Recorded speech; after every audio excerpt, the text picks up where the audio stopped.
হযরত মুহাম্মদ সাল্লাল্লাহু আলাইহি ওয়াসাল্লামের একটি ঘটনাটি শুনলে আপনি নিজের অজান্তেই হেসে ফেলবেন।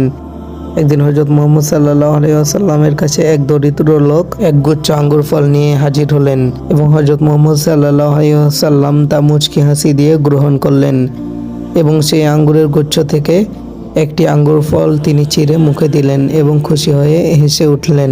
সেই দরিদ্র লোকের সাথে কথা বলতে বলতে একটা একটা করে তিনি সবগুলো আঙ্গুর খেয়ে ফেলেছেন দেখে সেই দরিদ্র লোক অনেক খুশি হলেন এবং সেখান থেকে নবীজিকে বিদায় দিয়ে চলে গেলেন।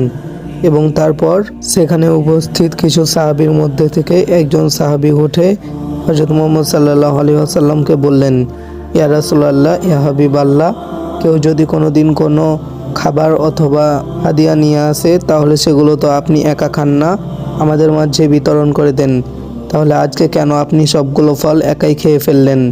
হযরত মুহাম্মদ সাল্লাল্লাহু আলাইহি ওয়াসাল্লাম মুচকি হাসি দিয়ে বললেন, সেই আঙ্গুরগুলো টক ছিল, আমি যদি তোমাদেরকে দিতাম তাহলে তোমরা মুখ বিস্মিত করতে।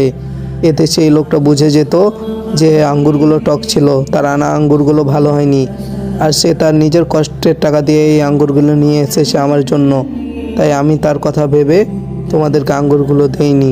সুবহানাল্লাহ, আমাদের নবী কি মনের মানুষ ছিলেন, আর আমরা সেই নবীর উম্মত। ألقي أسايا وأشتكي طي صدري